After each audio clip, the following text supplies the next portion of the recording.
What so many people forget is that we are a nation born of an act of criminality, an act of treason. Now, a lot of people have heard charges such as that I myself am a traitor, that I have committed treason.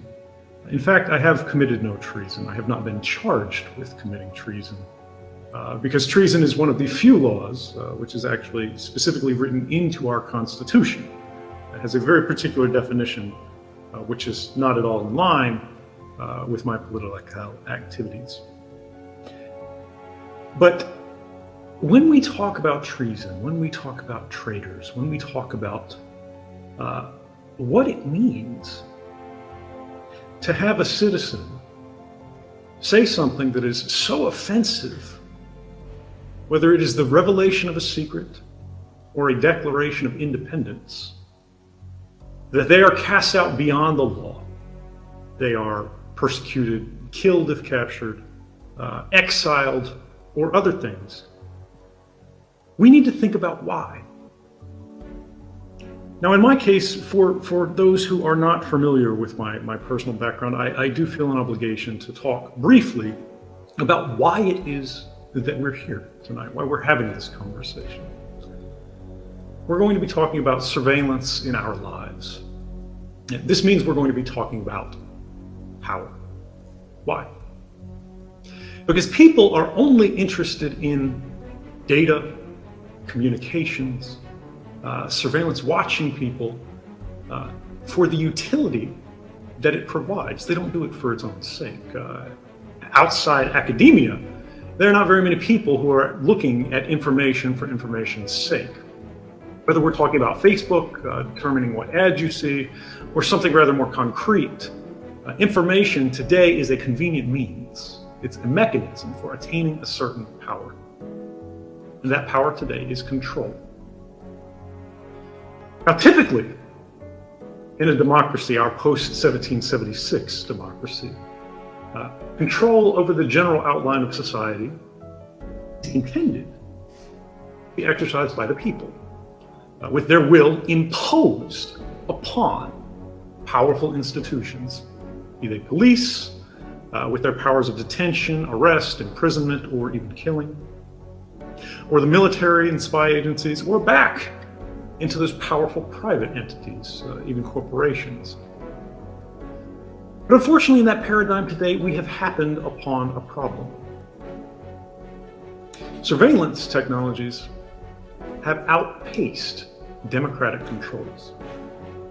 A generation ago, surveillance was extremely expensive. There was a natural limitation imposed upon it. That is, the governments had to spend huge, extraordinary sums to track lone, isolated individuals. To know a particular person's location might involve many teams of officers, both in buildings and out on the streets, working in shifts. But today that dynamic is reversed. One guy sitting in front of a monitor can track with precision an unimaginably large number of people. For the first time in human history, it's both technologically and financially feasible for governments to track and store nearly complete records of our private lives. Now, this is not science fiction. This is happening now. When we look at the construction of facilities such as this, the NSA's data center in Bluffdale, this was called by them the MDR, the Massive Data Repository. They called it that for a reason. This was not the targeted data repository. This was not something that was designed just to watch this person or that person. It's because they were ingesting everything, everywhere, and saving it in case it might be of interest later, in case something came up. Someone who previously there was no justification to watch, someone who had committed no crime, someone who was an ordinary person would have their life captured, crystallized, compressed, and stored perfectly, timelessly for 5 years or more, just in case they wanted to look at them. Now, the NSA, to their credit, interestingly, they thought this branding was a little bit problematic, and this was before I came forward. They thought, massive data repository, that doesn't really sound very good. Why don't we call it the Mission Data Repository, the Mission Data Center? And they did, they changed the name, that's what it is today. But this is representative of a much larger progression that should be alarming us, because many people think that I have some grievance against the National Security Agency, particularly. Others, who know even less about my history, think I may be anti-American or against our government. I want to end all surveillance. I don't. I signed up for the US military, for the Army in 2004, when everyone else was protesting against it. I volunteered to work overseas undercover for the CIA. Then I worked for the NSA overseas. I came back and worked as a Dell contractor for the CIA, and then I went to Hawaii, again as an NSA contractor. I was drinking the Kool-Aid for a very long time, right? And this is not to say these people are doing bad things. There is no evil grand conspiracy amongst average NSA employees to burn down your rights, to destroy the fabric of our society. That's not what they're there for. But it's important to remember that good people can very easily do bad things for what they believe are good reasons. And this is what's happening today. Even in developed democracies, places that should know better, in the past few months, the United Kingdom passed the most extreme surveillance bill in the history of Western democracy, called the Investigatory Powers Bill. It takes everything the NSA was doing, institutionalizes it, and expands it to a level of intrusive detail that truly is beyond what we have seen the worst police states in history have within their authorities to go after.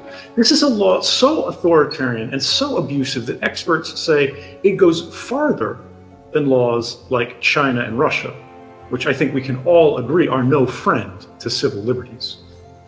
Now, these problems don't only exist far away in other countries, and this is the central issue that we face in our modern times. In the lesson of these last few years, I would say, in democracy, in the United States, in our government, is that our government, like all governments, does not ask for permission before it acts.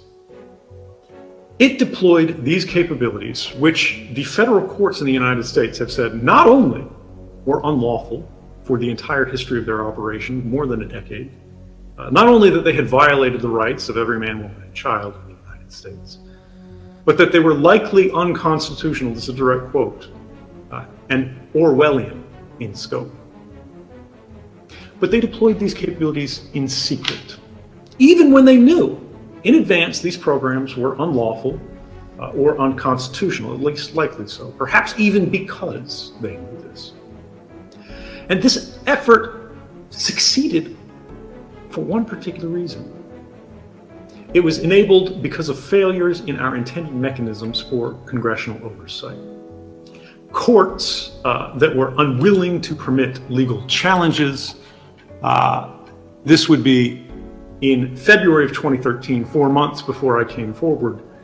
The Supreme Court had a case before it about precisely the mass surveillance that months later I would have revealed. Had the court ruled otherwise, my actions would not have been necessary. No one would have ever heard my name. But the Supreme Court said that although this case raises serious constitutional implications, although this could be a violation of Americans' rights, the government said it was classified.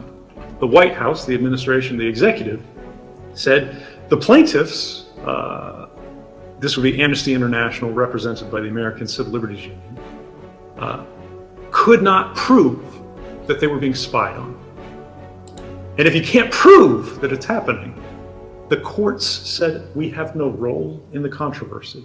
No matter how likely it is, no matter how problematic it would be if it were true, we have to blind ourselves to likelihood and instead confine ourselves to fact.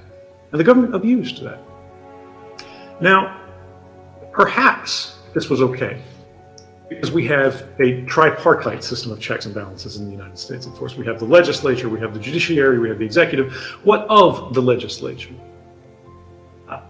We had a Congress that knowingly permitted national security officials to brazenly lie to the public under